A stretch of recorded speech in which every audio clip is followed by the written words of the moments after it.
went through most of the weekend thinking we were going to do movement this morning at the 10th hour tomorrow.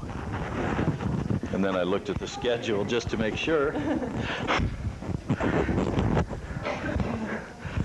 No, it's not open for a vote. I just hope Trish is coming today, that she knows. I think she knows. Oh, she'll be coming either way because she's doing both.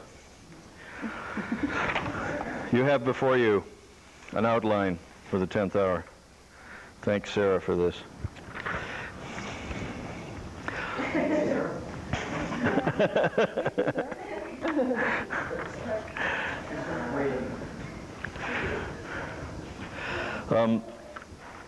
This is not a long piece. This is pretty straightforward, so I'm going to run through this with you.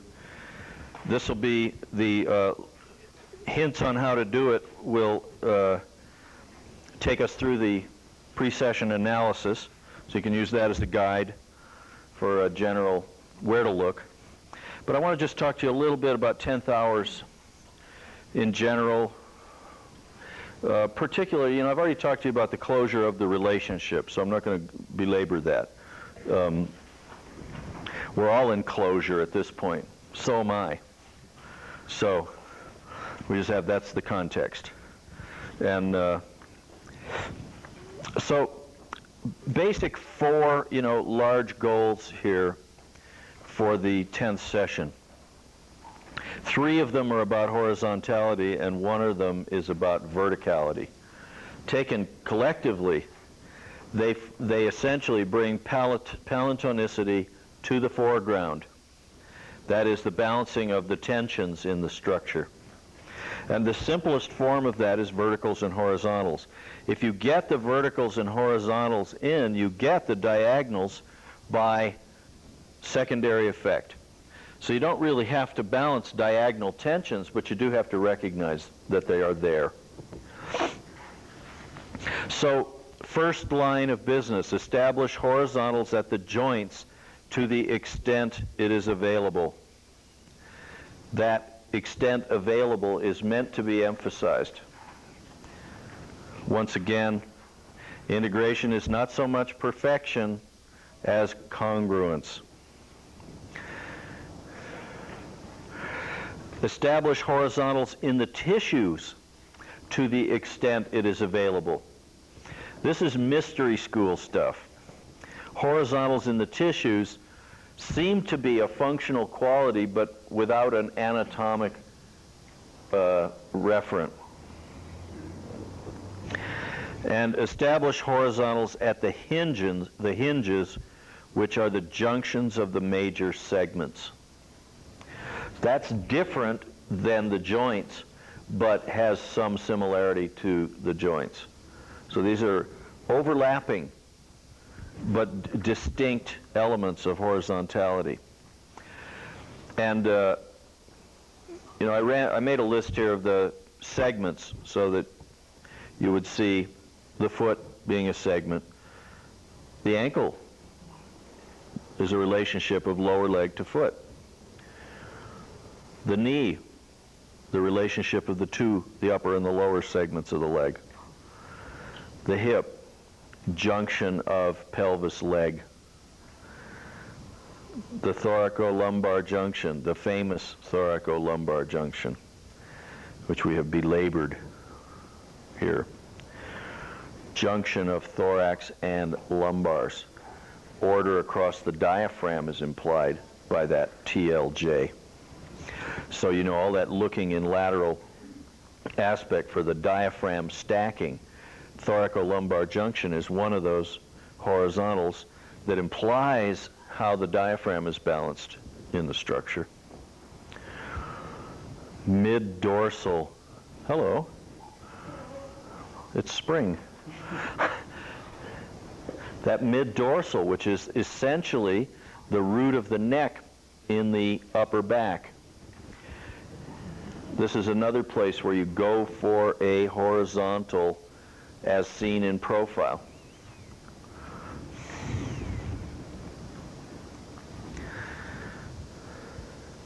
Conjunct the mid-dorsal, you have, or actually conjunct the thoracolumbar, you have the elbow. which operates in the same plane as the diaphragm, in the same horizontal plane.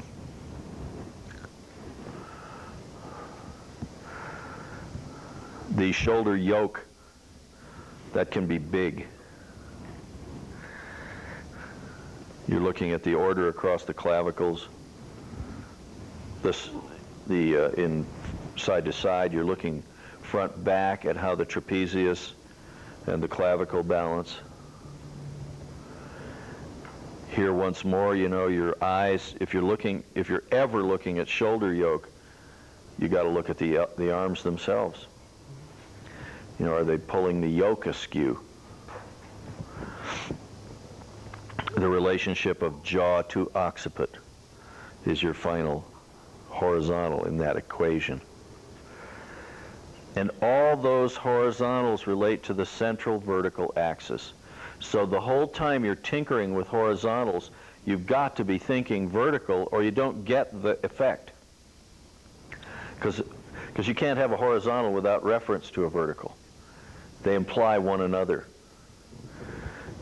in the same way that a point is, when it's extended in space, becomes a line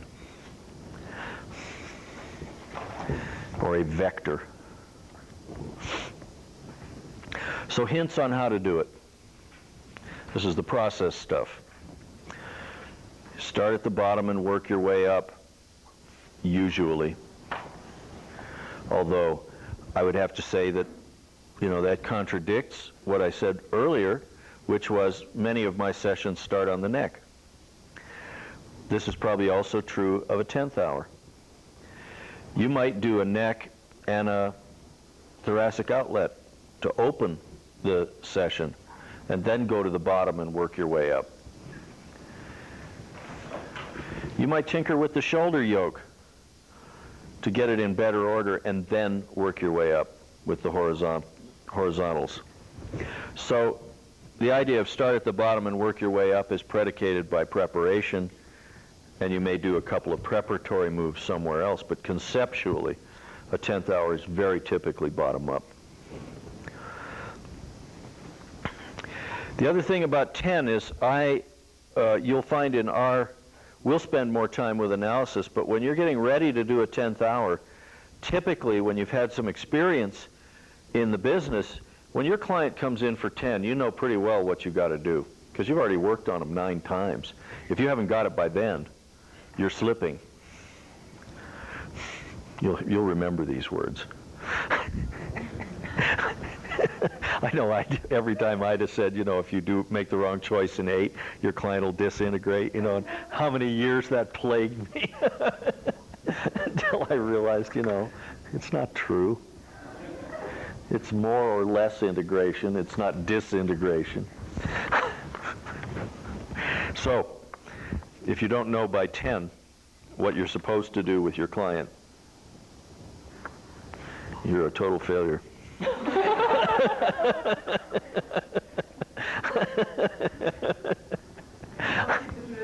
Yeah, we got to keep it going. You know, I came away, well, after I started teaching, I realized I didn't want to duplicate Ida's teaching style, because it was really, hey. I realized that she ran a school of denial. You know, that implicit in the way she taught was that you couldn't get it, and that your attempts, you know, were only that. You know, well, that's not good enough, but it'll have to do. And I decided somewhere early on that I wanted to attempt to run a school of affirmation, which is, you know, that supports you and says, yes, you can do it. You know, you may struggle with certain things, but eventually you'll be able to do this. So I hope that works better. I don't know. The school of denial actually worked pretty well for me, although it was miserable. Well, on 30 years stand up here, we'll be talking about saying, well, you get to the 10th hour, and you don't know what you're doing. Well, you failed. Jan said. Yeah, it does. It works like that. School of denial coming right up. So, you know, it's the, oh, never mind. Anyway. Number 3, vital point here. The simplicity of horizontals is that they are not anatomical but relational. Don't get stuck in this conceptual eddy that a horizontal is an anatomical thing. It ain't. It forces you to step out of anatomy here and really go for function and relationship. Don't get stuck in anatomy. Once again, if you get stuck in anatomy at 10, you're building a trap for yourself. So number 4 is a corollary of that. The hinges are functional indicators of underlying anatomical order. They are not anatomy per se, any more than the movement of an arm through space is anatomical. That's a function of underlying structure. So 10 takes you away from anatomy into function. And in your learning curve, get this, this is an inherent problem with living in a time-bound universe. Ideally, we would have taught you the 10th hour first, because then you could see that everything you've been doing is also not anatomical but relational. So once you learn 10 and work a few 10th hours, that begins to feed back into your first session, your second session, and every session you do has this element of relating parts in a way that is built on anatomy but is not anatomy. So it's well and good to know that joints open and close and that this attaches to that, but that does not get the job done. That confines you, ultimately. Although it's an element of the craft which you have to, I wouldn't say you have to ultimately master it, but you darn well better know your way around it somewhat. And you know, and this is sort of not quite 10th hour stuff, but it's great to know anatomies when you want to talk trash with doctors and stuff. You know. Yeah, I mean, you start throwing around anatomical terms and you get other professionals' respect and attention. It's just important that you don't think it's important.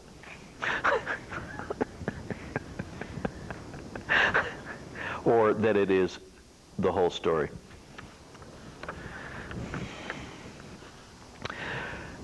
Number 5.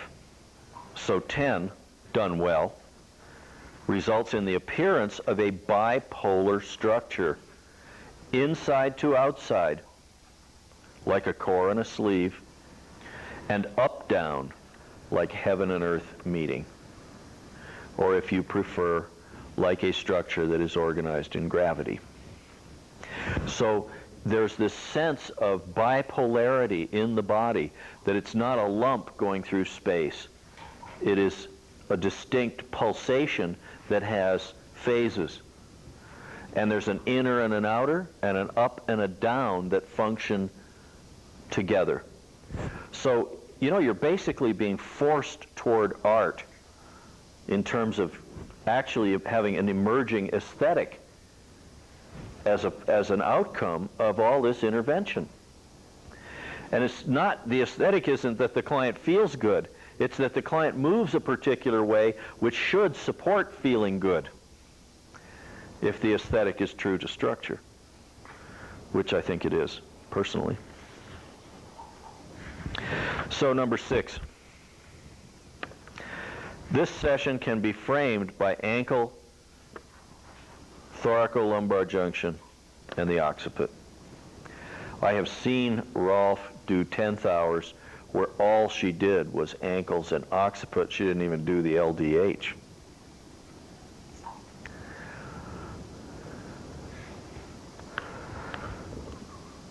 You know, she was in and out of there in 40 minutes, and it was all, you know, the lower third of the leg to the foot, and the upper neck and the occiput, and connections across the jaw. And the people got up, and those two horizontals functioning with the vertical gave the complete decompression. Beautiful, elegant in its simplicity, and, you know, deeply puzzling to a beginner. because, you know, Rolf didn't really pander to education. She would talk theory, and then she'd do these sessions that had nothing to do with what she'd been talking about. So, you know, and I think that was partly intentional, which was to inspire us, you know, to see that it fundamentally was art, and it was always about relationship, not about anatomy. And even though she'd drag in these anatomists, you know, she'd always recruit the doctors to teach anatomy. And, you know, they don't really know anatomy that well. You know, they have a little bit of it in school and they forget it. But she'd get them up there, and then she'd say, yes. You know, they'd be talking anatomy as she'd asked them to do. And then she'd say, yes, but of course you don't know a thing about relationship. It's that school of denial again. Number 7. Some 10th sessions are aimed at the articular system, others at the fascial network, some at both.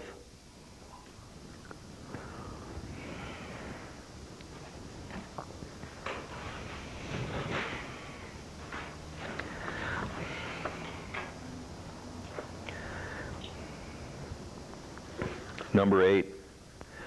Now look and see if the axial complex is, quote, free within the sleeve and the girdles.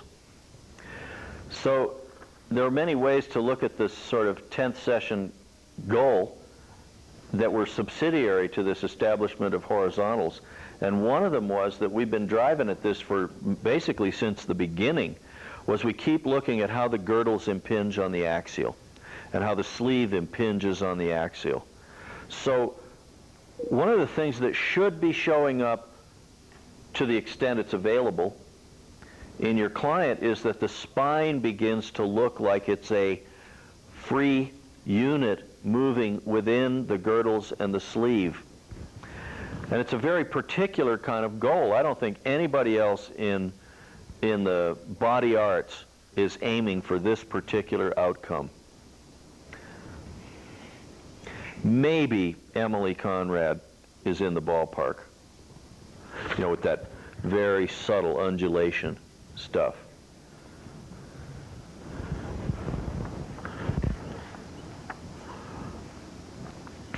Now it's obvious, most of your clients you won't actually see a free spine. But if you value the free spine as one of your large goals, you will work toward it. And when that spine moves easily within the girdles, you get a particular kind of feeling in the client of differentiation. You know, when bodies work really well, they disappear, for the most part. So you have sensation just moving through.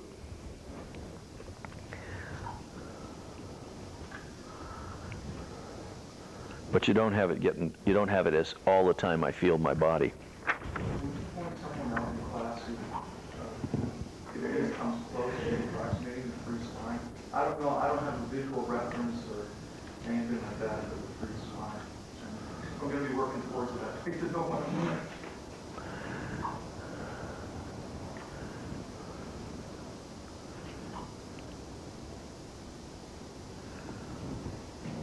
Probably Tony comes closest to having it. But he hasn't got it. It's just, you know, and the truth is he probably came closest before he went through this 10 series. In a sense, that's genetic. You know, he got that hand dealt to him. It may be partly why he's a good natural athlete. I've had times when I had it.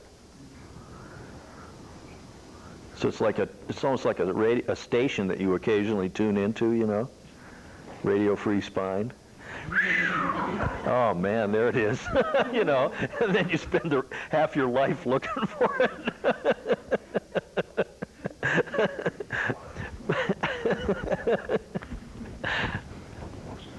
But this is the point, though, Craig. You know, it's important to see that it's a value, and that you may not see it. It's like, you know, perfection is more about congruence than it is about perfection itself.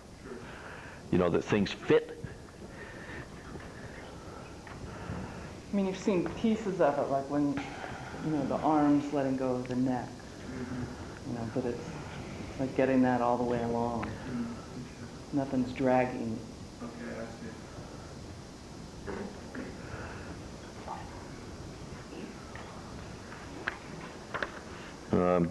There was a story I wanted to tell you, but I've forgotten the name of the guy that this relates to, but I'll tell you the story and maybe the name will come to me. But there was a guy who got a Nobel Prize in science for a theory, what he called dissipative structures. Am I going to remember his name? He's a Russian, I think. But in any case, this guy had a brilliant idea that one of the measures of order for biological systems was their ability to charge and discharge freely. And he called it permeability. So in a sense, they were systems through which both things like eating food, you know, that you ate and your body, you know, sucked the nutrition out of the food and successfully eliminated what wasn't relevant. In a sense, the food passed through you well.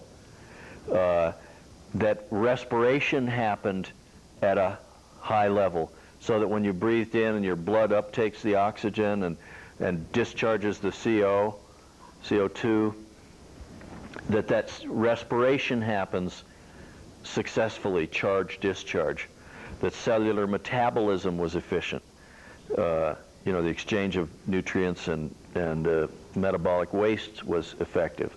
So again, I just to come back and I wanted to talk about, I spaced this out the other day because I got stuck on, I couldn't remember the name of the guy who got the Nobel Prize for this piece of work. It's one of those Russian names like Dudelchik or something like that. But anyway, it fits with the theme, you know, that we are essentially processing the earth through us, that we're not moving through the world, actually the world is moving through us, which I love as an elegant idea. But this guy's work in science actually validated this viewpoint, you know, probably I think he got this Nobel Prize in the late 60s, early 70s. So, in a way, there are no structures that are perfectly permeable, and there are no structures that have a really free spine. But these are measures of order. And, you know, part of what I've tried to do in training your seeing to the extent I've been able to is to get you to look at how things relate to the spine. How the legs and pelvic girdle relates, how the shoulder girdle relates, how the rib cage relates. Because when you begin to disengage kinetic loading on the spine, you get this decompression on the long axis of the body, which is the appearance of length. So the body's designed, in a sense, to have the spine relatively free of compressional loading and kinetic, you know, in a sense, leakage into that system. The spine's insulated. All the articular joints of the ribs are synovial. The sacrum on ilium is a synovial joint. All that implies that the spine should essentially be able to idle within the rest of the system, protecting the neural net, fundamentally.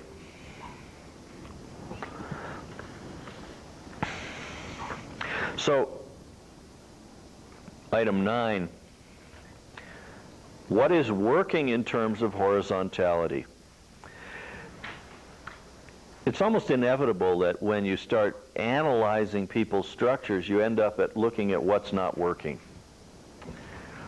But it's also important in your seeing that you always affirm what is working, because in a sense you use that as the resource to spread order toward what's not working. If you always see what's not working and go for what's not working, sometimes it keeps not working. This is an important conceptual seeing tool, that you look at what's there that is working. And you spread that. That is resource, fundamentally.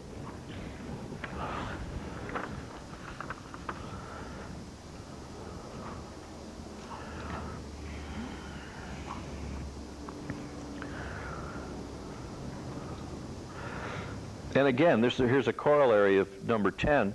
Do they need mobility or stability? And you may find, of course, places in the body that are overstable, and you'll find some that are overmobile. So once again, this 10 is sort of working from both ends toward the middle, is trying to take what's relatively unstable, maybe that moves too much, and recruit support and stability for it. And if you get things that are too still, too stable in a sense, then you're trying to get mobility to permeate those areas. So in a way, you know, the 10th hour with these aesthetic parameters is a place where you can exercise a lot of freedom, where you can, you know, where you can finally play jazz after you've been working your scales and your timing for months, you know, and then you begin to improvise a little bit. Because there's no rules here, really.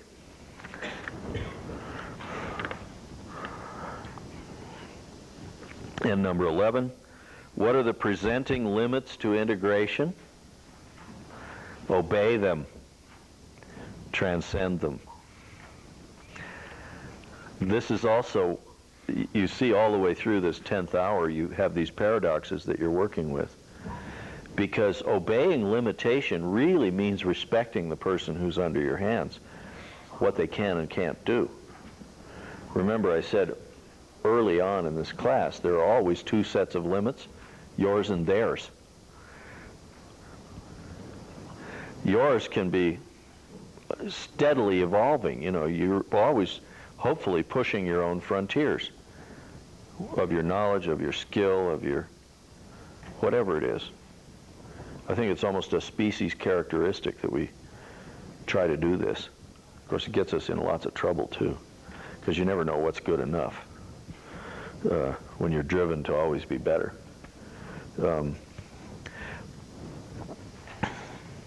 At the same time, I think that to be good at Rolfing, you have to know which limits to push on, where there might be potential for opening or transformation, literally shape change, that if you went just a little bit more, you could get it. And of course, here again is this statement about perfectionism. You know, perfectionism should never be exercised on another human being, because all you'll end up with is less. So, given that, how are you going to transcend somebody's limits? So once again, you're in these delicate negotiations of what's possible and what is, in a sense, private, which the person holds as inviolate. No, don't push me here. You know, it was like my 7th hours from Ida Rolf. Bless her soul.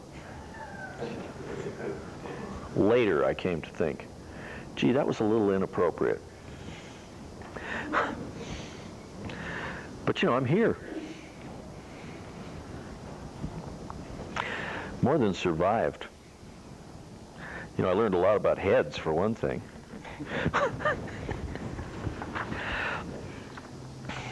So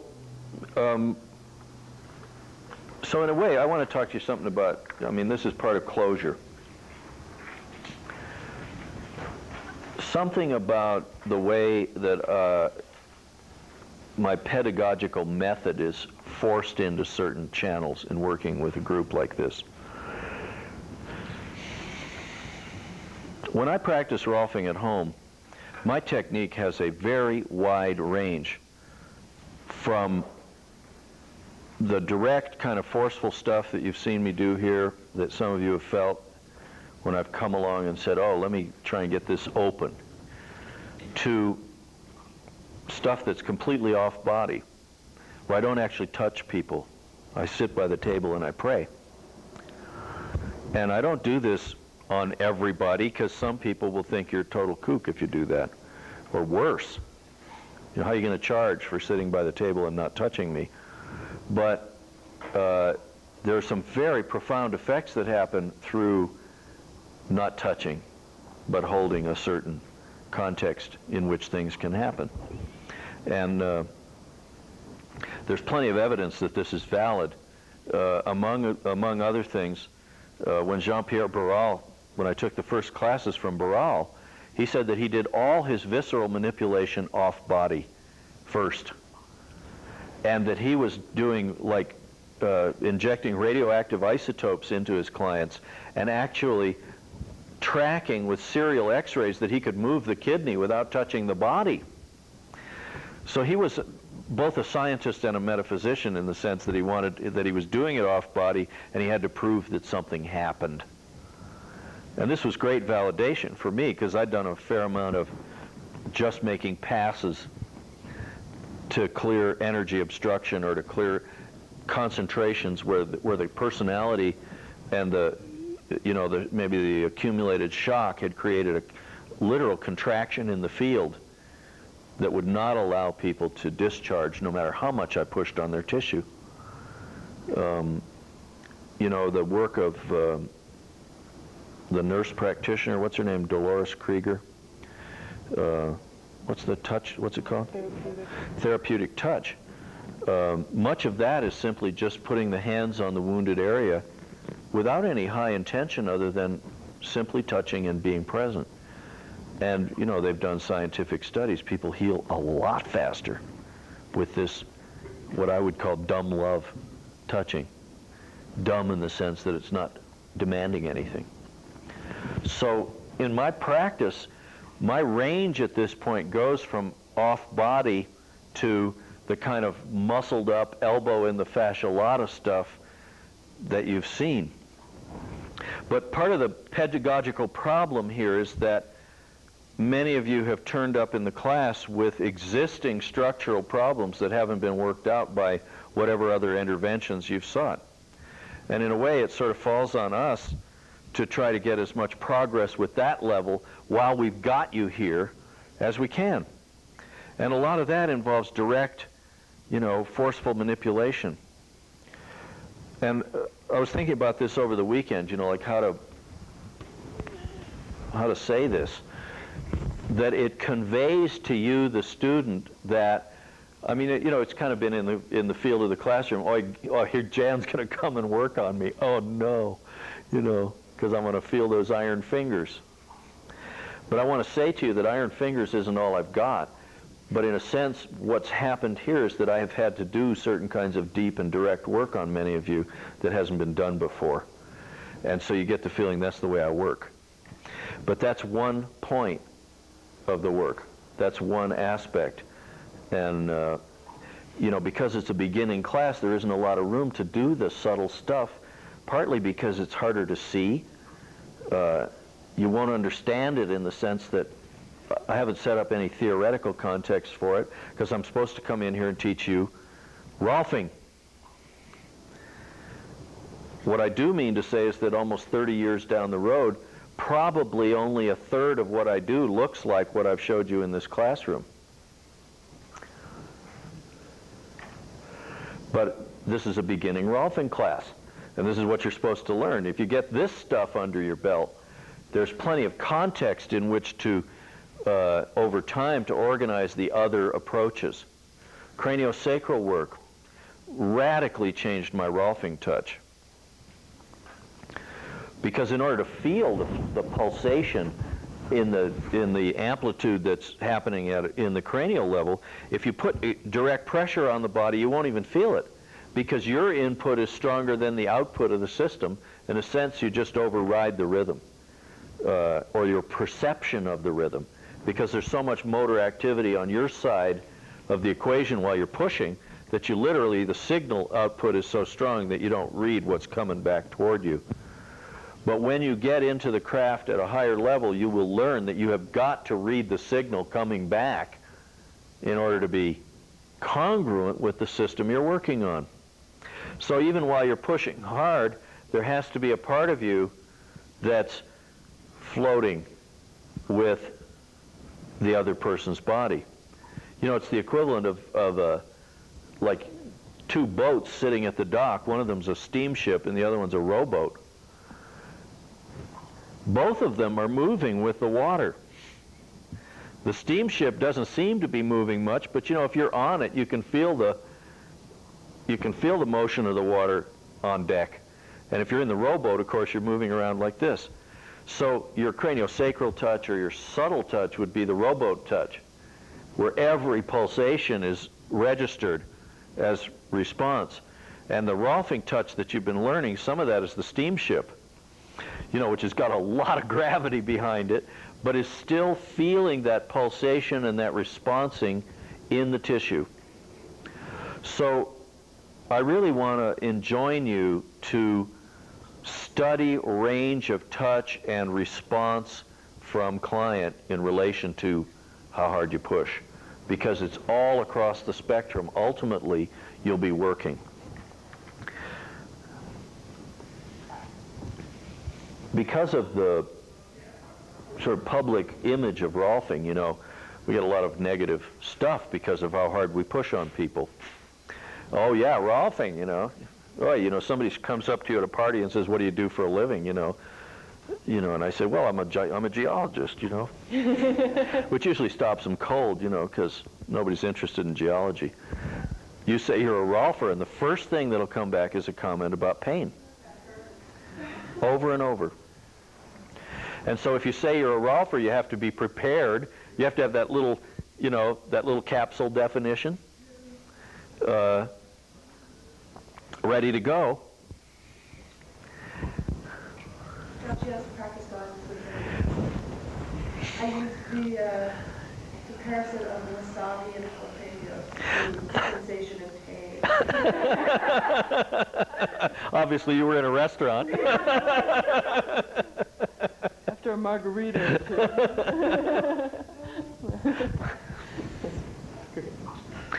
two. Uh-huh.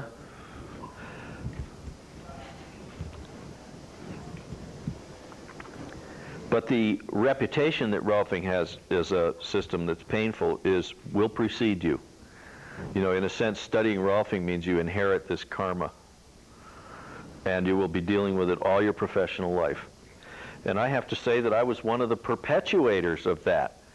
You know, I was one of Ida's original go-get-em boys, you know. First 5 years I worked, you know, I left red tracks up and down people, and I didn't have any rheostat installed. You know, it was strictly an on-off switch.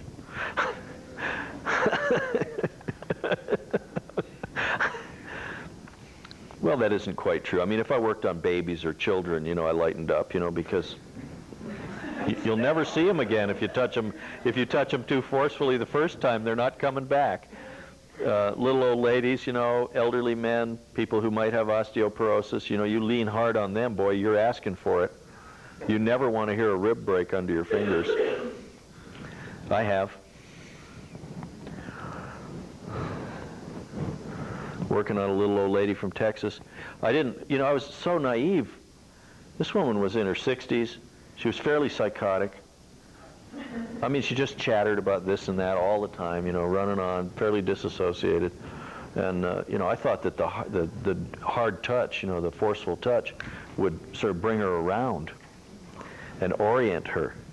And I was doing a third hour coming right up the side, you know, and she was blabber-mouthing away, and so I leaned into her essentially to shut her up, you know, to get the sensation intense enough that she would orient to the stimulus.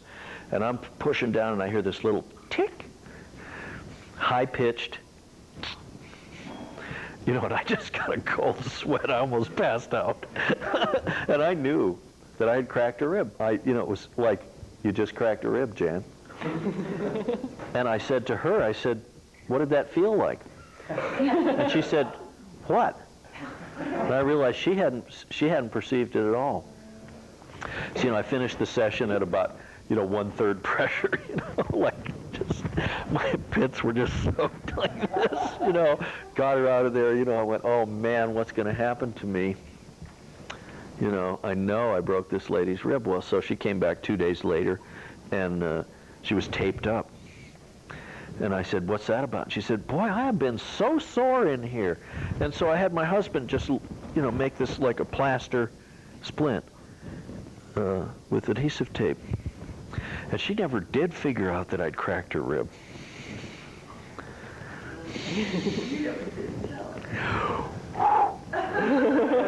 But I'll tell you what, this got my attention. This got my attention, because I realized that I was in an attitude, that I was going to get this lady to change, to orient, and yeah, perfectionism. Oh, talk about getting bit. So I tell you the story because it's important you hear it. I'm not proud of it, but it did begin a whole bunch of self-examination and shifting of technique, that I realized, wow, if I cracked a rib, it's not her fault.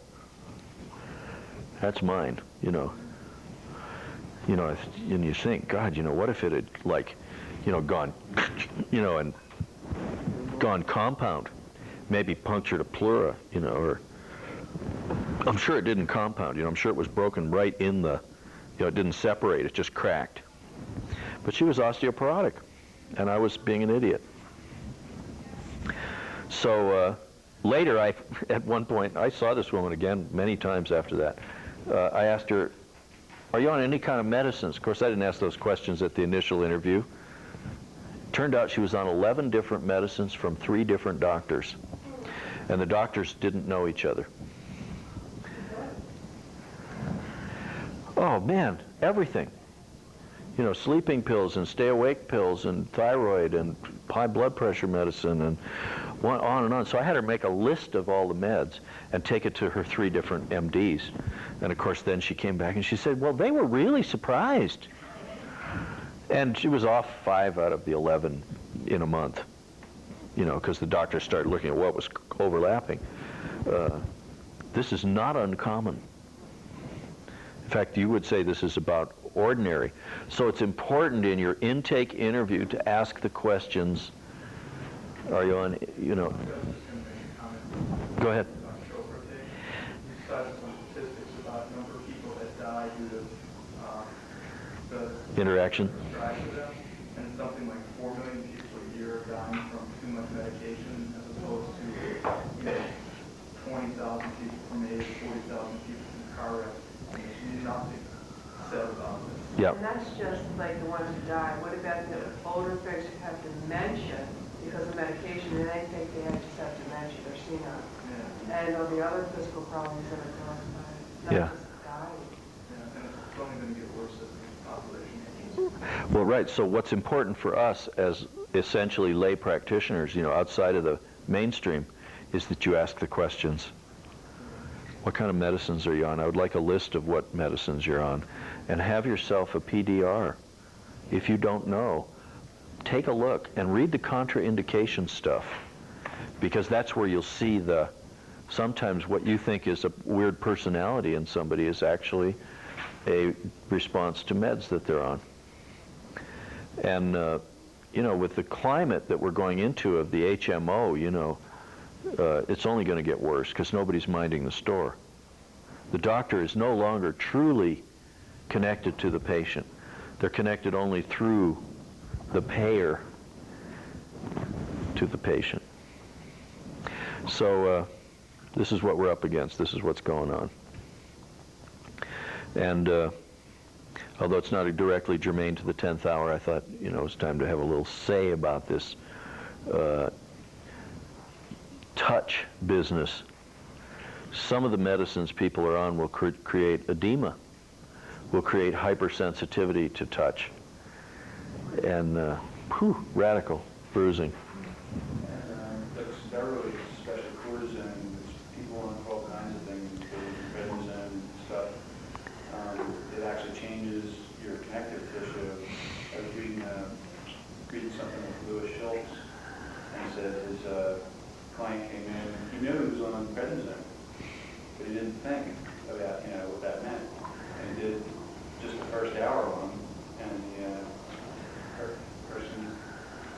person called up and said, I'm going to cancel my second hour because I'm still burning from the last session. This is like 10 days later. He said, you're still burning?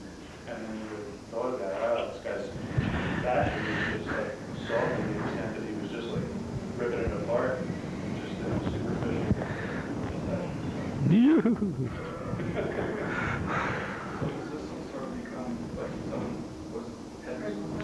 Prednisone, corticosteroids.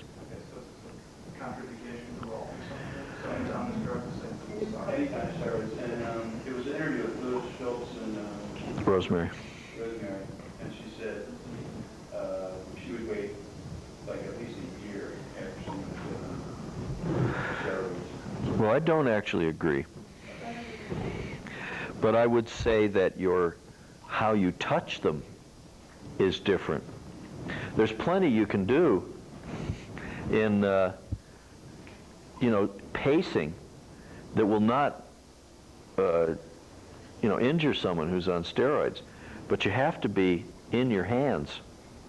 And I mean, not to blame Lewis, but if he laid in there with an elbow and cut furrows in somebody and didn't notice that the tissue was boggy and gummy, and the way that would be swollen with an inflammatory reaction. Yeah, I was on steroids and I didn't think to tell my Ralph, and she read it and said, are you on steroids? And I just felt it. Who was your offer? Benzodiazepine stratum. Uh-huh. Yeah. Right. So this is the kind of thing you should ask.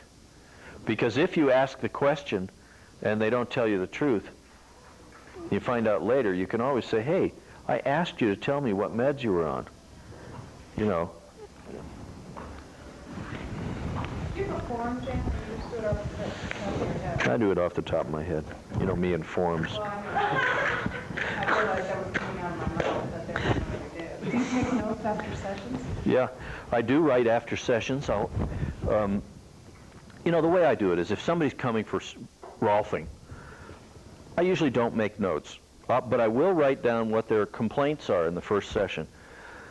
Do you have any chronic aches and pains? Do you have any cyclic aches and pains? Do you have anything going on in your body that I should know about before I work on you? Is one of my leading questions. And I write down the question, and I write down their answer. So I have my intake sheet, which is, I ask these basic questions and some other things. I ask women if they have any menstrual upsets. I ask men if they have prostate troubles. Are you constipated? Is your bowel work okay? Any heart symptoms? Those are the kind of things I ask everybody. Because they make a huge difference. Menstrual upset, means that there are hormone imbalances, which means the tissue you're touching may not be stable. Any history of heart troubles in your family, especially if somebody looks like they're pressurized. Jan, I was working on this client, and I asked him his history, of course, first. It's something that I'm used to doing because I'm a nurse anyway. And so he gets on the table, and I could tell, even though he said he had no history, I could tell that he had heart and liver disease just because I know what it looks like. So it kind of made me a little bit upset, though, because, what do I do? How about if you let me take your blood pressure? You know what I mean? Then what role am I in? I have a cuff in my room. Refer them? Well, why are you referring me to the doctor? I said I didn't have heart and liver disease, but you look like you have heart and liver. I know you do. What do you say? You say, I'm concerned that you may have some underlying health problems that may be contraindications for this kind of work. Are you willing to get a physical before we start? Boom. Simple. Yeah, it's a lot better than having them drop dead while you're working on them right after. Yeah, like the famous story, Bob Hines, the Rolfer, treats this guy. I think he finishes the second hour. Guy goes out. Bob's getting washed up, getting ready for the next session, and he notices there's a crowd gathering in the street outside. And he looks out there, and there's his client down in the street. Heart attack. The guy dies. And, I mean, he's going, ugh. So But he talked to the man's wife, and the woman said, all night he was up pacing around. And I think he was already having the heart attack, and you're not to blame. Yeah, so easily that could have been the other way. Yes, He could have just been, that would have been after you kiss his breakfast goodbye. right. Kiss your house goodbye. Anyway, it's not likely. But these are the things that are, when you work on people, you're working on these things. And I think that your questions leading into the session should at least address that. Is there anything going on with you that I should know before I start working on you? Did you ever get hit by a train? Yeah. Jan, it's like I feel more secure, or because I'm a nurse and I know a lot of these things. But if I wasn't, I'd be scared. Like just simple things like people with edema. And if you move that fluid around and their kidneys can't handle it, I've seen some bad things happen to people. Well, Like, stuff like that. yeah, if somebody's legs are full of water, this is a sign something's wrong with the kidney. This may be a sign of congestive heart failure in its worst case. Certain kinds of knee pain, especially bilateral knee pain. In fact, in very general terms, any pain that presents as bilateral can be systemic problems, not biomechanical problems. It should ring an alert bell if somebody says, boy, both my elbows hurt, or both my knees hurt. That's, oh, maybe this, you're looking at an arthritic condition or a problem in chemistry.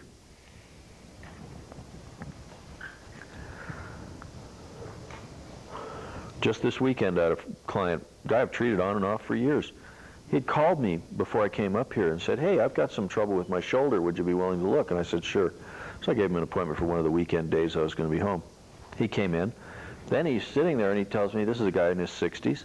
Both my elbows hurt and both my shoulders. And I said, Bruce, this is not a case for the Rolfer. This is systemic stuff. You probably have some arthritic symptoms, and you need to manage through anti-inflammatories and diet changes. And when it begins to come more under control, I can work on you. But get dressed and go home.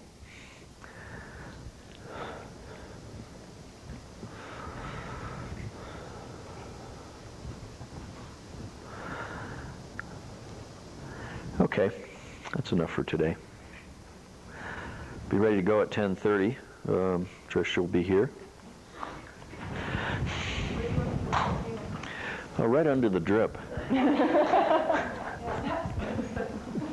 Learned from the movement work and the direct work combined have really given her a lot more autonomy in terms of her own body. She hasn't had a headache since we started the series, and she was being plagued before. Her neck's lots better. It's not perfect, but it's lots better, enough to say, yeah, really better. Low back, I don't think I asked you. How's your sense of your... More flexibility, still a lot of pain though. Uh-huh. So, fine-tuning today, putting together the elements.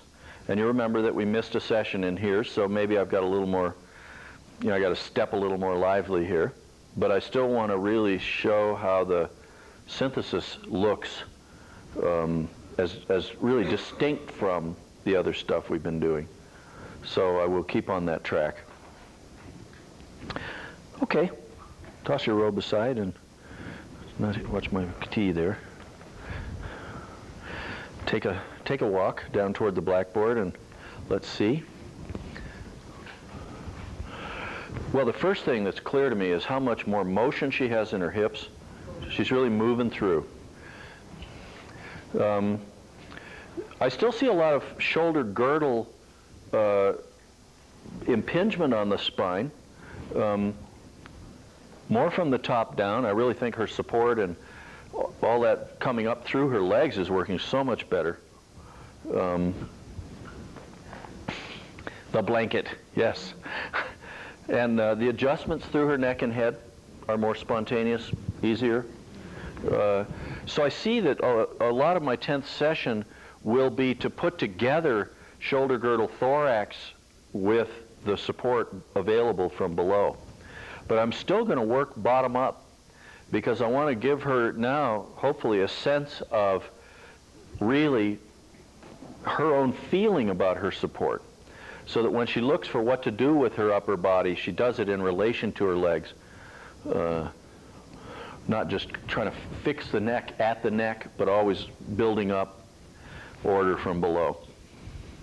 So in terms of horizontality, let me get my pointer here.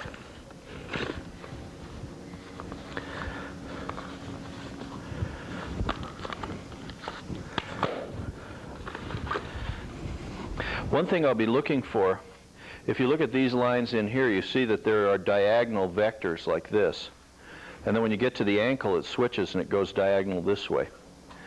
So I want to work to get better horizontality through the flesh here. Then there are diagonals in the flesh on her thigh. I'm going to try and do some work to get that stuff better horizontalized. Turn your back for a sec. And then some of the lines on the back of the legs are running this way. And then right mid-thigh, they switch and they go like that. So right here, it's almost horizontal. And then it diagonals upward above that and downward below that. You see these vectors like this in the fascia, similar to the front of the leg, like that. In her back, there are diagonals this way, pretty horizontal here, and pretty horizontal all through in here, interestingly enough. But these lines are not horizontal. That's fascial stuff. Does that show on the TV? The legs are going to be in the back, kind of got lost. So Jen, can I ask a question? The laser's dying. Yes? Do you think if you resolve some of the diagonal vectors in the fascia where you say that it's got horizontal up in her shoulder girdle, do you think that will ease some? Yeah, Punch that way? I do. What's that? I've got a couple extra batteries, double A's. And then looking at her thorax, some of the vectors run this way. So I'll be wanting to bring the fascia at the sternum up in relation to bringing the arms down a little bit. So you get to see how you play with these fascial planes. Okay, so come head there, face up.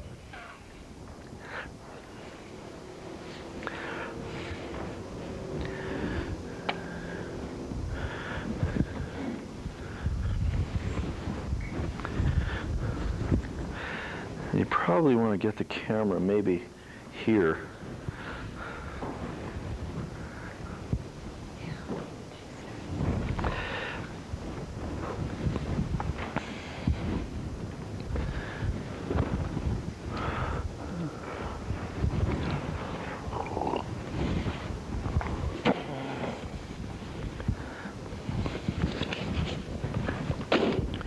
Okay.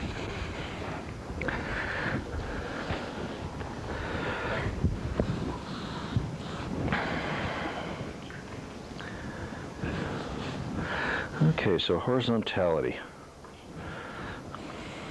very often entails getting a hold of all the tissues around the joint and asking for toes up and foot up a little. Get that little toe in there, yeah. And down, and keep the toes up as you bring the foot down.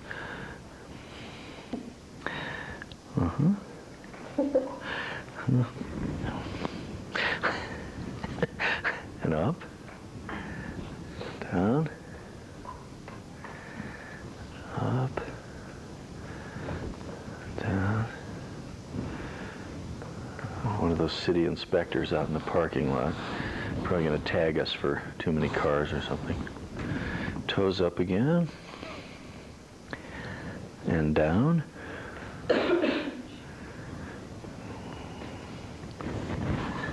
and up,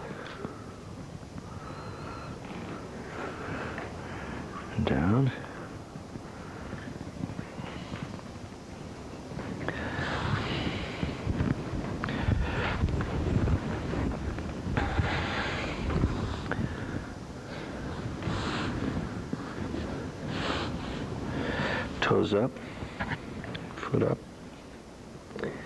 And with your toes up, bring your foot down. How have your knees been doing? Pretty good. Toes up. And with your toes up, come down. Yeah. Well, you can see it in the tissue.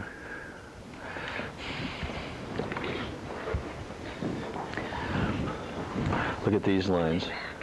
And this is more horizontal. You see the lay of the tissue on the two legs? The fascia looks like it's surrounding that way more to me. Yeah. This is This is tighter on the bone, and you see these lines. You guys are seeing stuff. That's right, we are. Yes. That's different than imagining things, however. Okay, toes up a little bit, and keep that foot really square and come on up.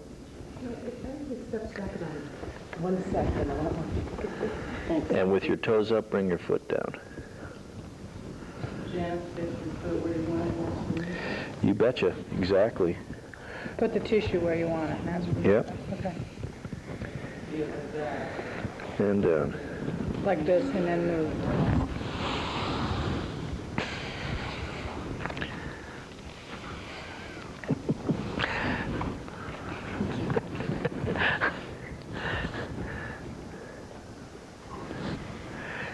Sorry, you're going to feel my fingernails in here just a little bit. You're going to hook that. Okay, foot up real slow and steady now.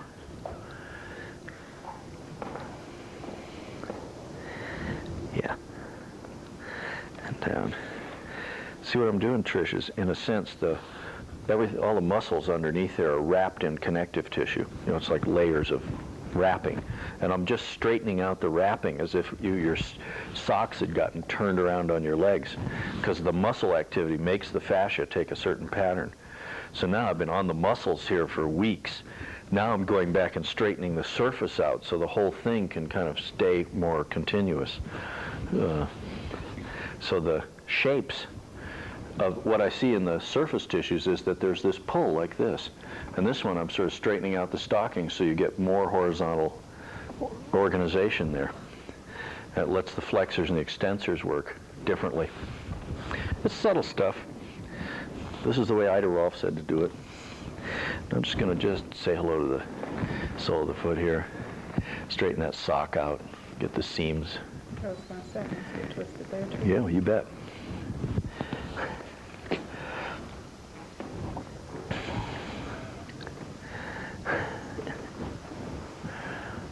You warm?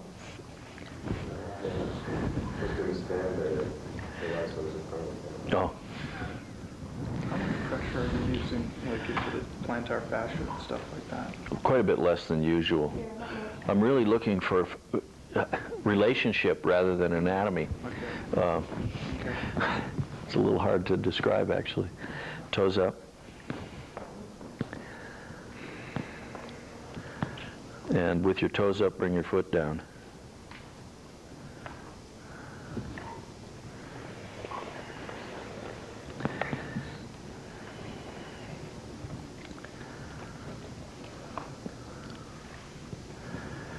Okay.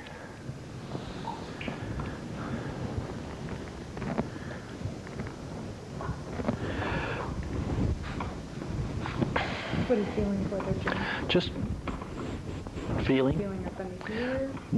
Just feeling through, feeling up into her sacrum.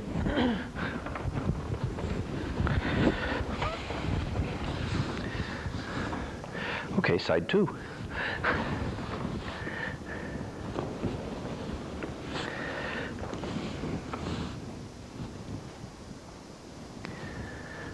Turn your toes up. Foot up. Toes up, foot down.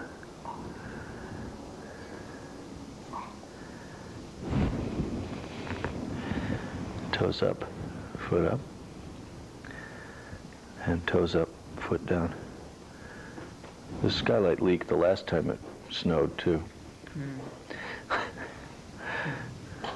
Then when the snow went away, so did the leak. So why repair it? Or at least go up with any sort of caulk or anything. Yeah. God forbid. It's expensive and everything. There you go.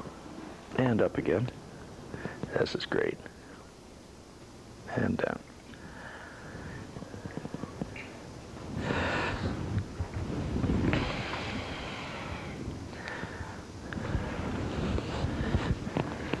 You know, in a way, Trish, this is a little bit like, you know, in order to work in the muscles, I've had to go through this layer over and over again. Now I'm coming back out and sort of straightening it out, you know, and saying, okay, you know, I've disturbed this a lot. Now I want to go back and try and get the integrity of that layer smoothed out so it supports what we've done underneath it. Because it's still, you know, in a sense, there are all these holes in it from where I've been working. And toes up a little bit.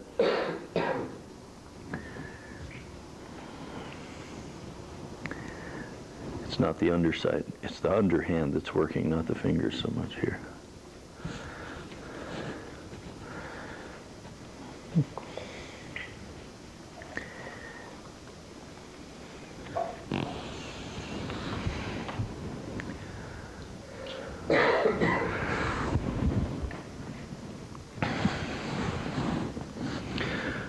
Okay, toes up.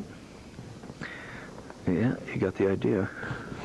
So now when she moves like that, she wants to pull her fascia this way when she starts her foot up. So I'm putting a barrier in, and then the muscle motion underneath is up against the barrier that I've got, and it makes that superficial fascia come around.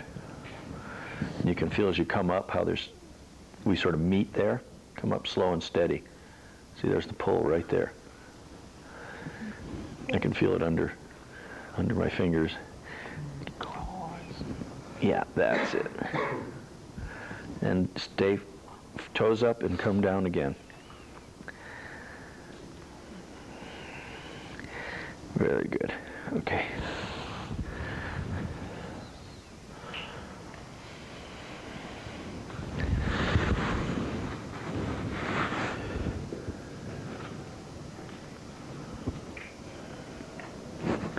Toes up, foot up, and with your toes up, foot down.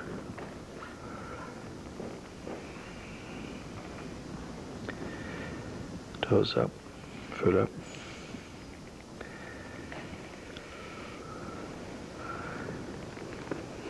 And with your toes up, foot down.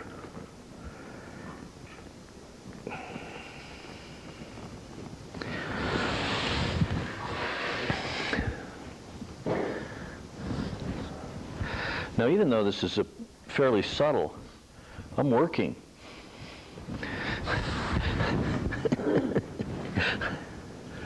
And it's an interesting thing in Trish's body that what I'm feeling is much more solidity. When I started with her, I always had a feeling there was like a soft layer on the surface and density underneath. Now I'm feeling better continuity surface deep. So she's firmer on the surface and she's not so hard underneath it. So it's like there's more bounce all the way through. Yeah, I agree. You feel something like that? Definitely.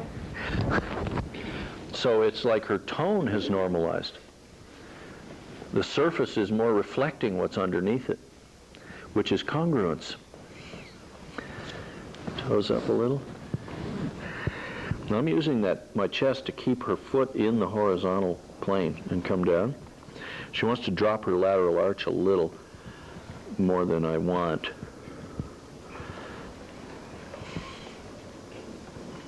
Okay, good. It's better.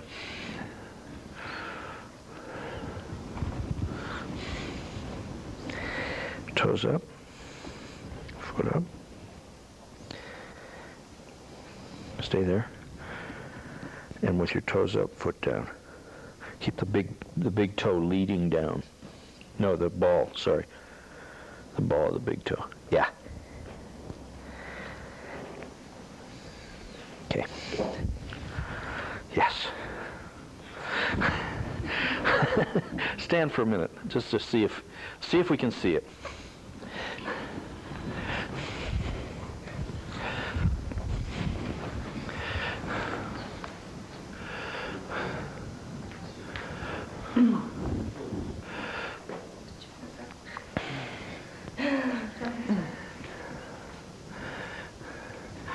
Can you let your weight come to the inside of that right foot a little more? Does it? See, bring your feet closer together. A little bit more yet. Yeah, there. Separate your heels a little. Okay. Now just bend your knees straight forward. Stick your bottom out. Go up again. And bend. More knees. Ah, that's it. And back up. Okay. Take a little stroll and come back to rest again.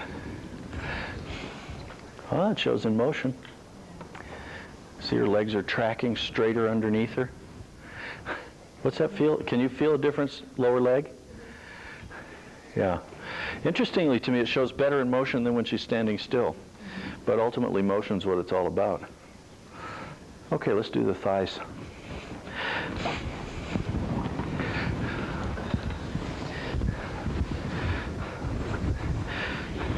Actually, this leak in the ceiling is a low-tech ion machine. Instead of a waterfall, we have a leaking roof. But the splash of the leaking water somehow calms me in.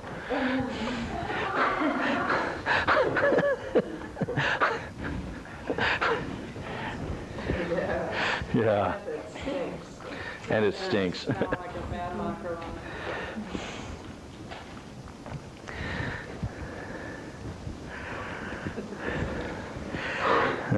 There it is. And very often, what you feel when you feel for these horizontals is if you push the tissue one way, it goes easily. And when you go the other way, you feel barrier. And so you want to go up against the barrier, because with it is the way the diagonal is already being expressed in the tissue. Okay, now just bend your knee a little. And back. And bend. And back. And bend. And back.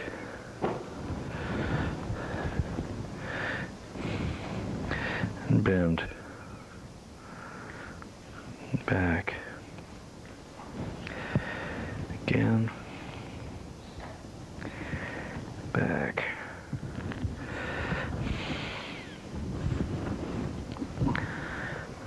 Bend. And back.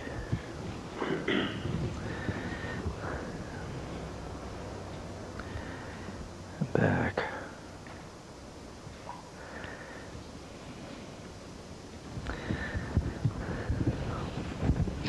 And bend. And back.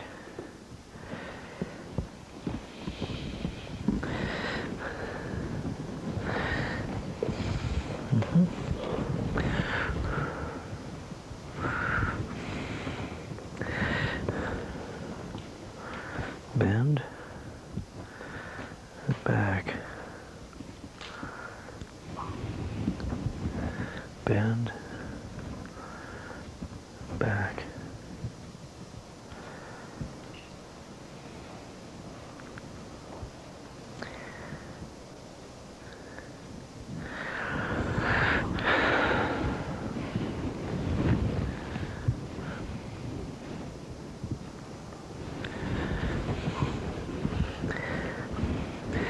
Bend and back down.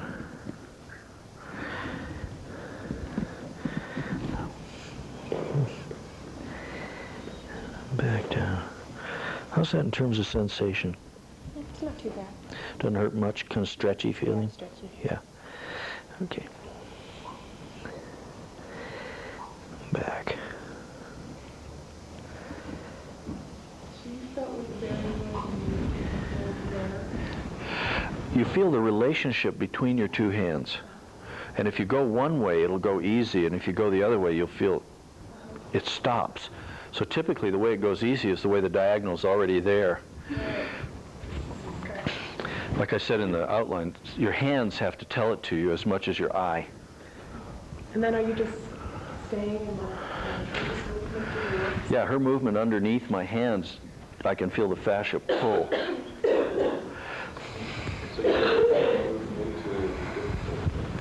You go against the barrier and hold, and then have her move through while you hold the barrier, and the underlying tissue will like feel as though it shifts.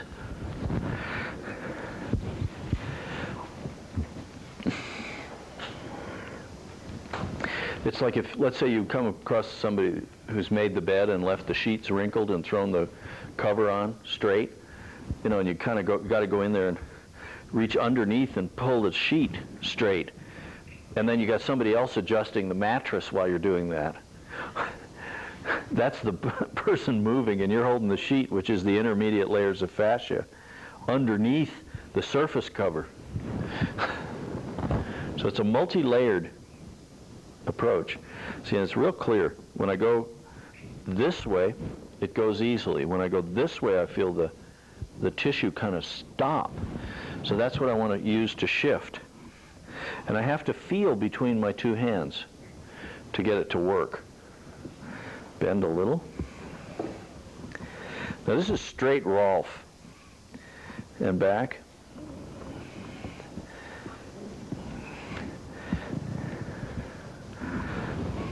And forward. Straight. Yeah. And back.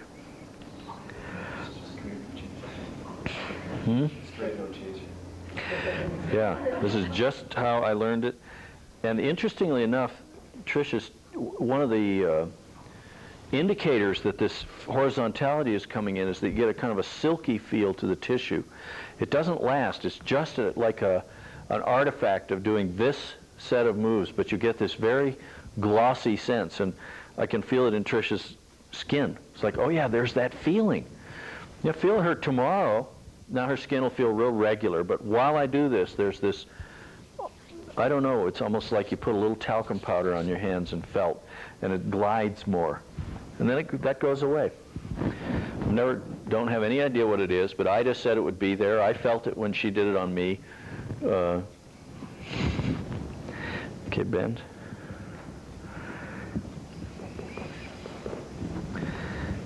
Down.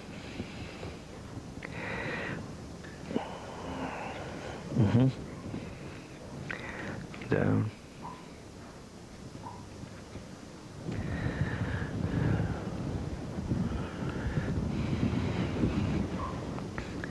Again. Down. Yeah. That's the stuff. Right on. Okay. my tendon in my knee actually popped back into place. Just now, or Yeah, or 2 seconds ago. inside the knee joint? The outside. That one. Yeah, so it's been bothering me a little bit. I felt it move. Yeah, so that's moving that stocking around. The collateral. The lateral collateral.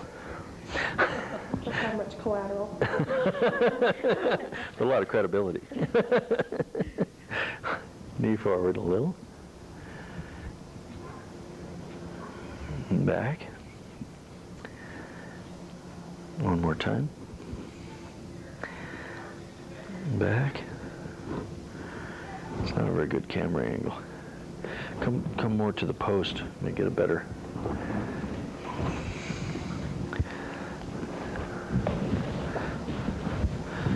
Yeah, there you go. Forward. Back. Yep. And back.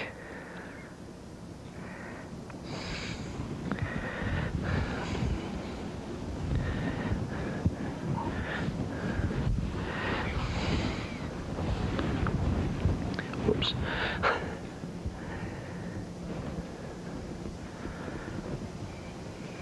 Knee forward.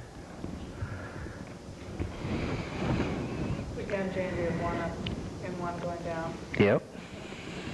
Like this.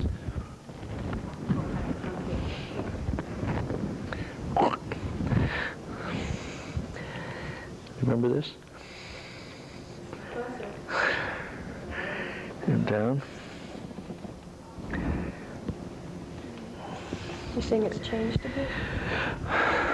bit? You know, in a system like this, where so much of it is passed orally, it's like a movable tradition, you know, so some teacher sees this and then they teach it differently. And then a whole group of students doesn't get it, and then sort of goes, well, where did that go?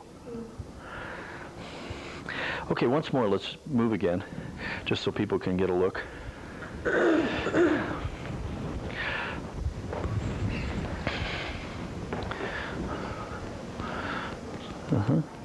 I have the impression your legs are tracking closer together. And you see a different pattern showing up in her thorax now, where the support is coming through differently.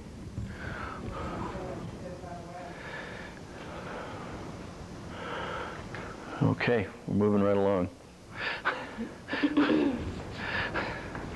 Face down. I remember leaving my 10th session from Ida Rolf and taking a walk, and scoot down to your feet are off the end, Trish. Yeah, good. I was walking across this broad lawn at Esalen, and I had this distinct feeling like that I didn't feel anything, and I was kind of disappointed. You know, I was going, I'm supposed to feel something. Then I realized that the not feeling was the thing. Is that one of those times when you had the sense that you had a reflex? I had planar, I had spatial order, and I had a less sensation than I was used to. Body disappears. The body disappeared, and I was kind of floating across the lawn. At first it was like, I don't feel anything. Then I realized, that's the point.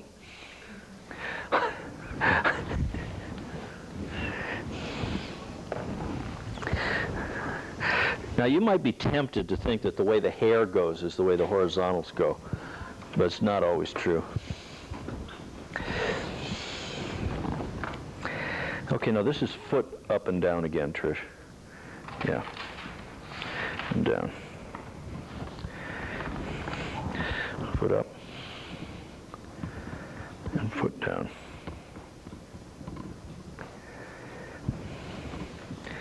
Again. And easy, slow down. Okay, relax that.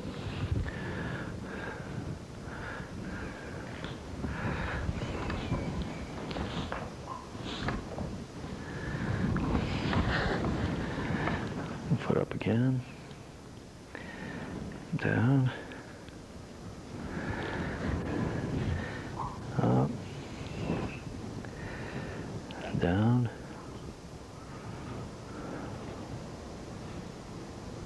Okay.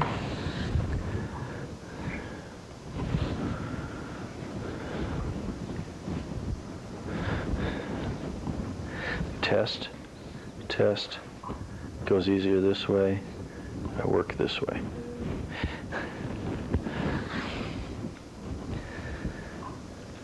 Now slowly bring the foot up, with emphasis on the outer two toes, coming up ahead of the big toe. Yeah, that's right. Okay, now try and come down.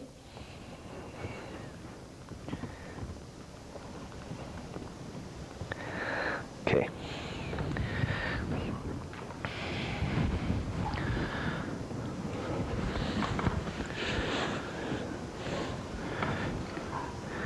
Up a little, and down, up a little, down,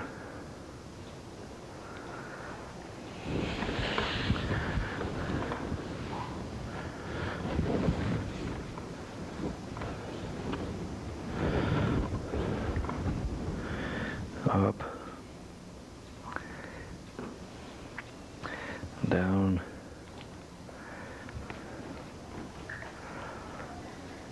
and one more time, up and down.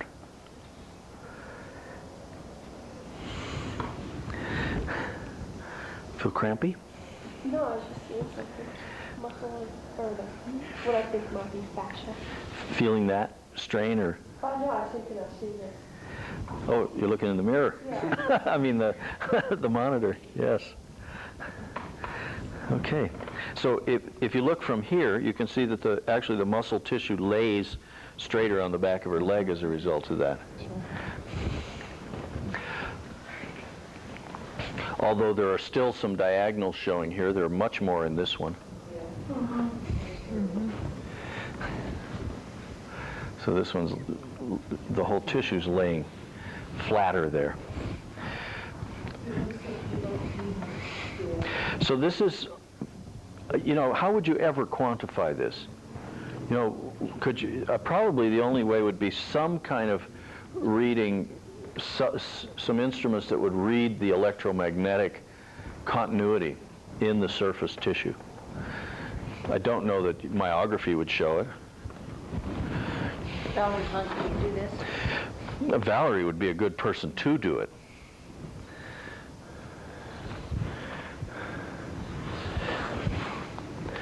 Rosalind Bruyere, you know, who participated in the Hunt study, would be a great person to observe it, but that's not science. Okay, toes up.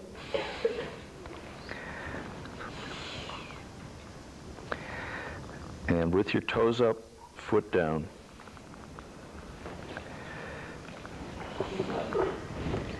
Toes up, toes up. Yep, no, not that. Get that toe up there.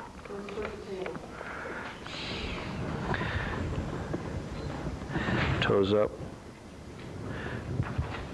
Toes up. Both positions. And down with your toes up. So push the ball of your foot forward. You know, yeah, there you go. Focus the ball. You ever done any karate? Well, they teach you to kick with the ball of the foot. It's that same feeling. You keep your toes out of the way. Okay. Soft. Okay, with your toes up, foot up.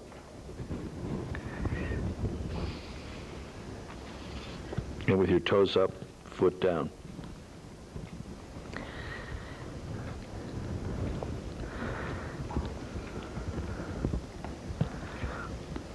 Okay, good. Make you jumpy.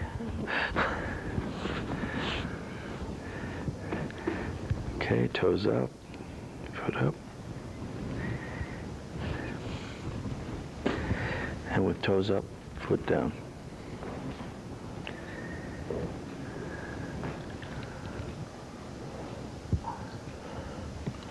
Okay.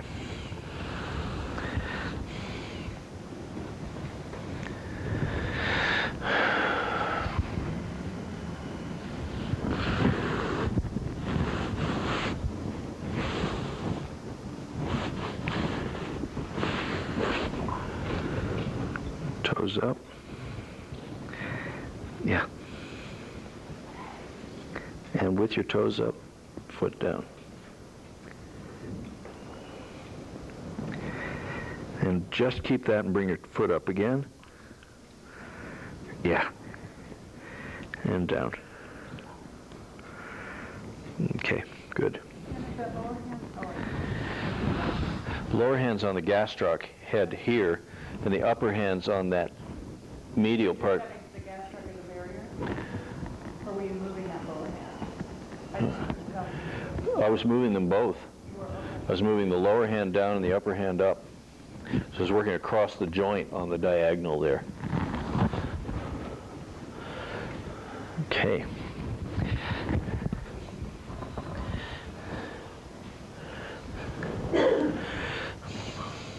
Now you remember when I was pointing out when she was standing, the diagonals ran this way, they come almost horizontal mid-thigh, and then they run off like that. So I'll start on this stuff. Now Trish, just raise your lower leg off the table a little.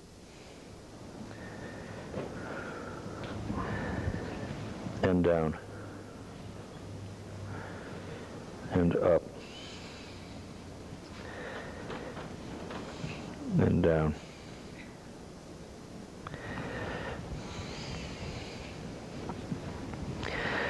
Again, more,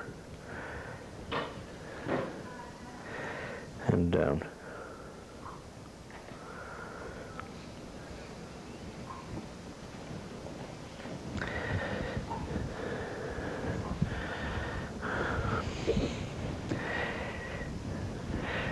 And raise your lower leg off the table. And down.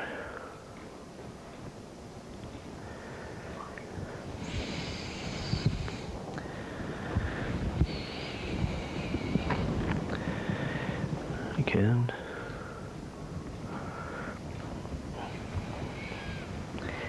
And down.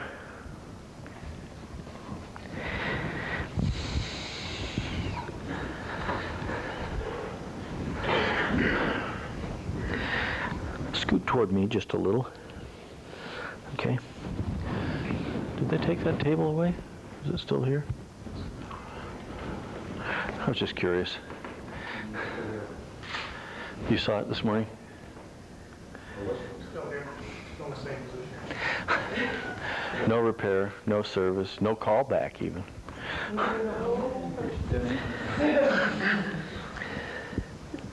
I wonder how long our office do it with people. Do they see that? Man, no, it doesn't cost. We can use it as a paperweight, I think. Ah, there it is. Okay, bend a little.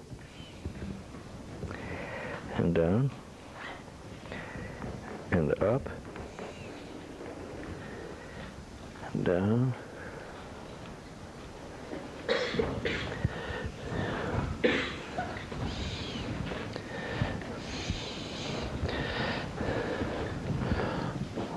And lower leg off the table. And down. And again. And down.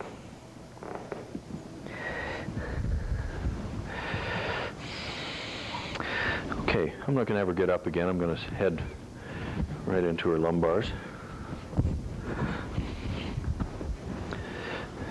Now remember here, our diagonals ran this way. Scoot that way just a smidge. Okay.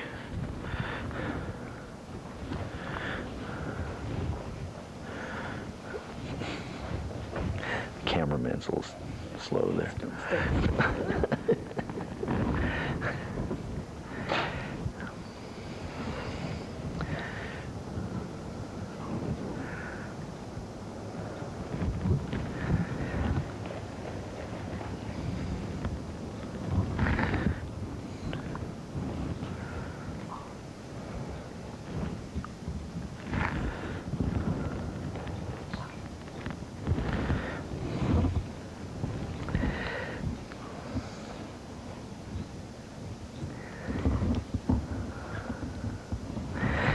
I want you to put this hand here, and as I press, I'm going to have you just slide up and slide down, which will help connect this whole sheet.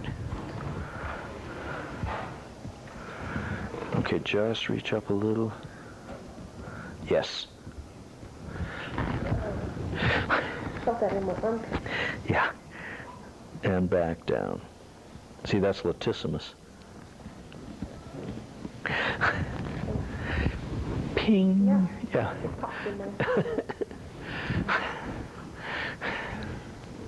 So this is, you see, this fascial shifting, there's more here than meets the eye. It's not just this, it's actually relationship. That was what I was kind of ranting on this morning, was it's not about anatomy, it's actually about how parts relate across areas. So critical there.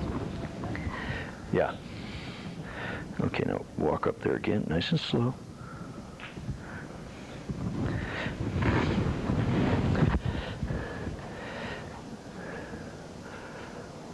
That's perfect. Now come down. Yeah. Good.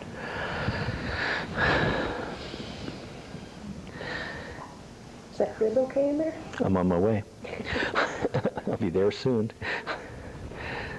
She said she was feeling a little uncomfortable in here, that maybe an old artifact from a chiropractic adjustment she had that left her a little tweaked. So maybe if I just shift the plane over the top of it, it'll go home. Okay, same thing.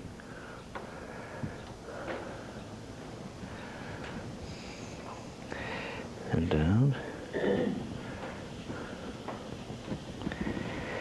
And up. Now when you go up, keep the forearm parallel with the edge of the bed. Yeah. Back down.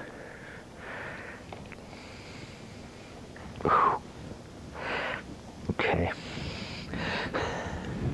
I think that was that rib. Yeah. Yeah.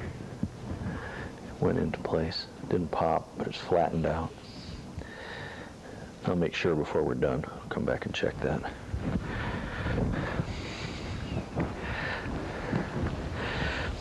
So you getting the idea of this? What happens is once you get this in your hands, you start using the feel of this from the very beginning. So that when you're at an ankle, you're kind of feeling how you shift the planes around the joint. Or when you're working in the middle of a calf, where you go, oh, it's got to go this way. And this tells you a lot about tissue directionality once you get it in your hands. Start to inform you differently. Okay, the same thing. Just scoot far enough that you can get that arm. So it's going to go parallel the edge.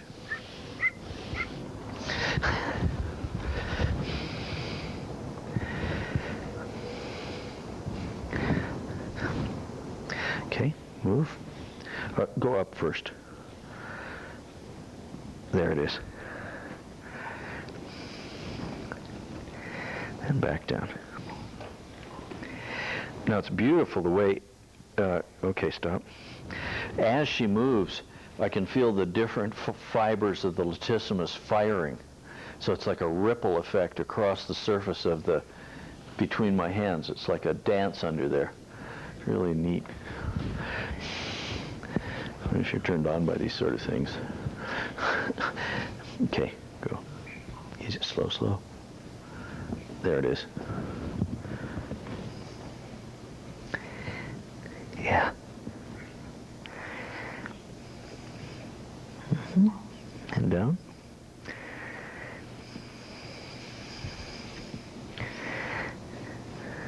Okay.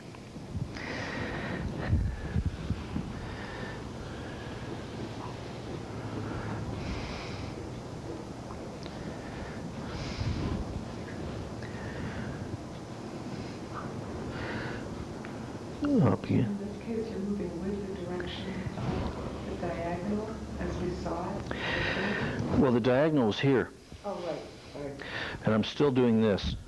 What happened was as we got higher up, it got more horizontal. Up around the root of the trapezius at the top of the lat, it seemed to straighten out. Now you see, look at this. So that's how you feel it. This is a thing you learn in your hands as much as your eyes. Been many times when I've looked at someone and thought, God, I can't see diagonal 1 visually. And I'll go test the tissue and it'll be so clear once I touch. So it's just part of the deal. Okay, up a little.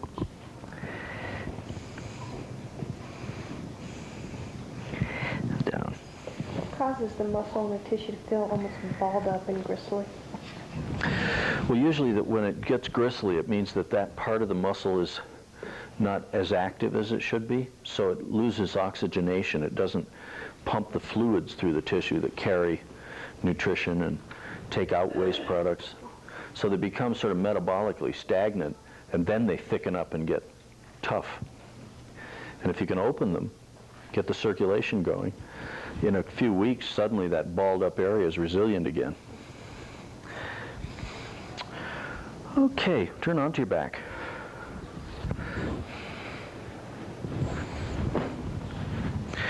So your question here will be, what's enough?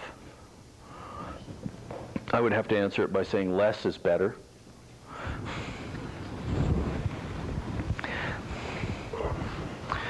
Okay, now I'm going to work around your chest here. There was that feeling that the diagonals were this way here, leading toward her sternum, so I want to lift up on sternum, down on the pectoral fascia.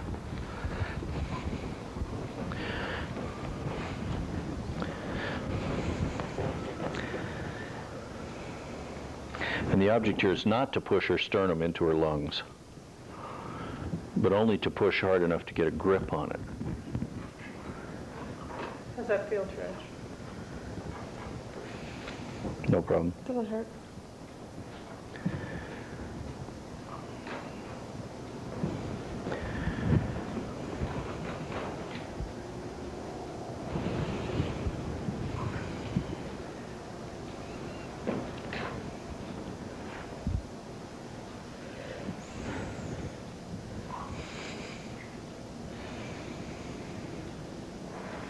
Now, Trish, just put your palm flat and push your elbow straight toward me,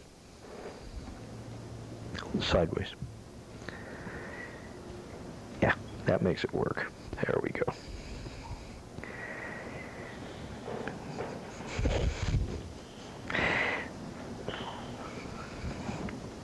Okay, so I am being a little forceful.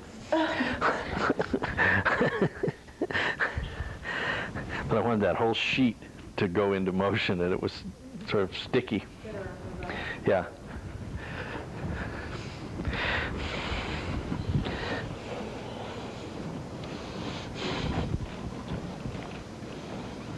Yeah, so we'll start from there. Just move your elbow out just a little. Okay. I'll feel between here, because that makes your pectorals work. And the pec attaches in there as well. Okay, elbow out a little. That's it, that's it. Back in. And don't go quite as far this time, just come out just a bit.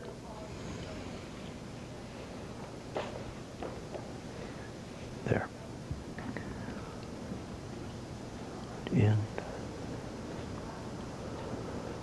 Good.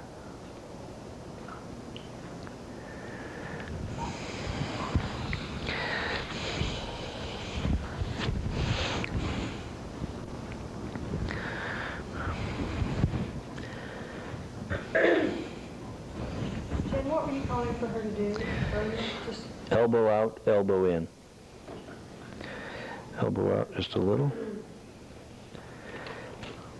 Elbow in. Oh, good. It's okay.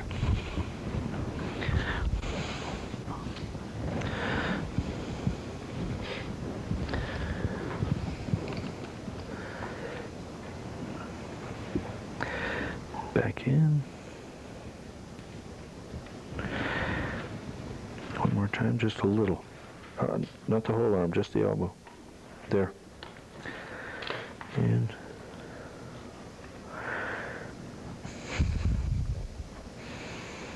okay, super.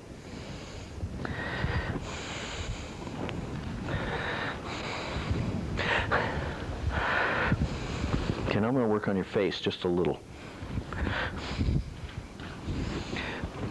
You want to get so you can see her face. So I'm just going to work on the character lines on her face just a bit, just to smooth out these diagonals.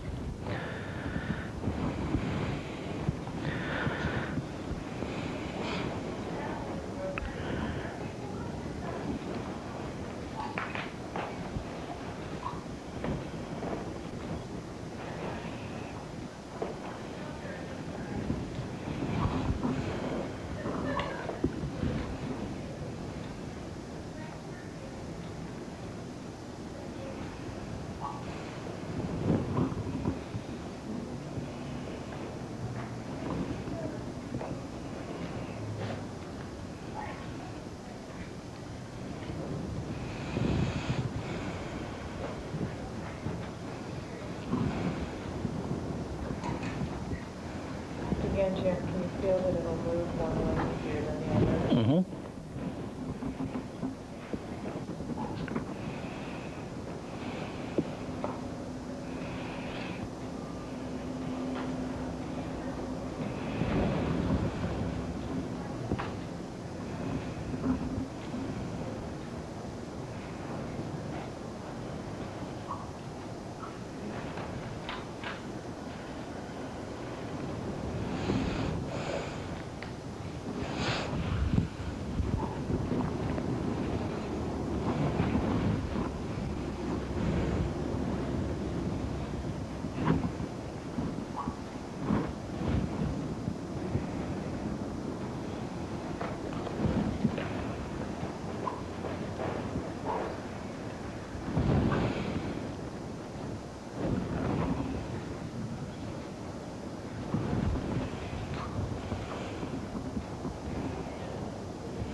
Yeah.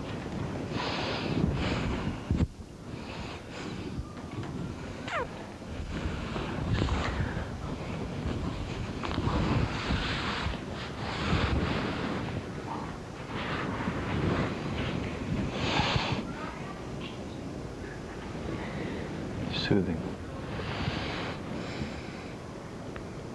A dripping sound.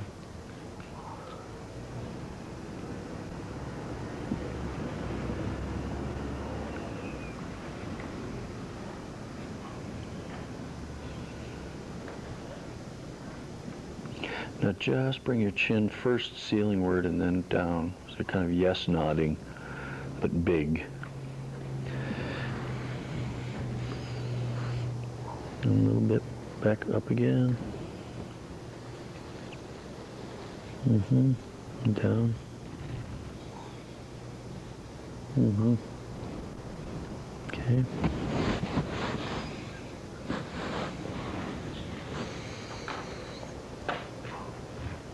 And chin up a bit, just a little. And down, just a little. Nice. Again. And down. I know. Go. Go. Okay.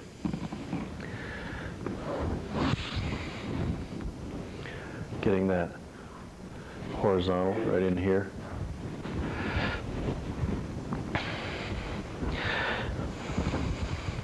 Now, I want to get my hand under you, but not with your knees up, so just hitch up a little bit. So, okay.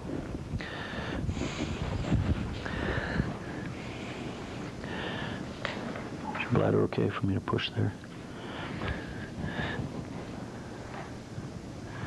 So I'm just working between her sacrum and her iliacus here. Get that whole horizontal in there.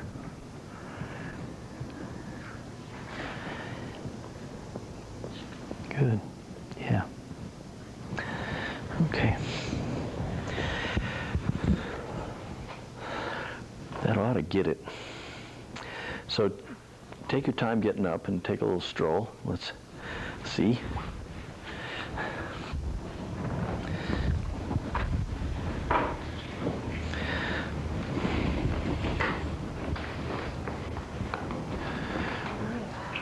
Look at the motion flow through her spine. Look between her shoulder blades as she moves. We're seeing better flow. Legs, all the parts are moving.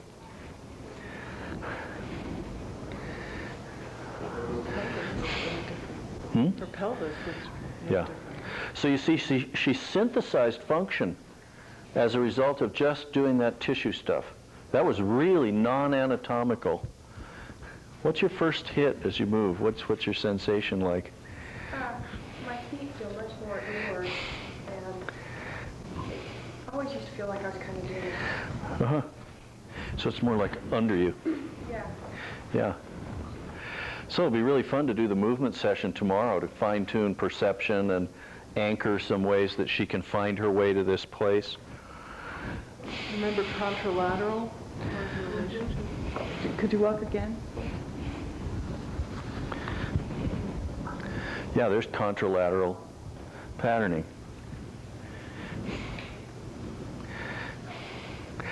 So this is, I never can explain how this works. I just know it does. Thank you. Have a great day. We'll see you tomorrow. Okay, see ya.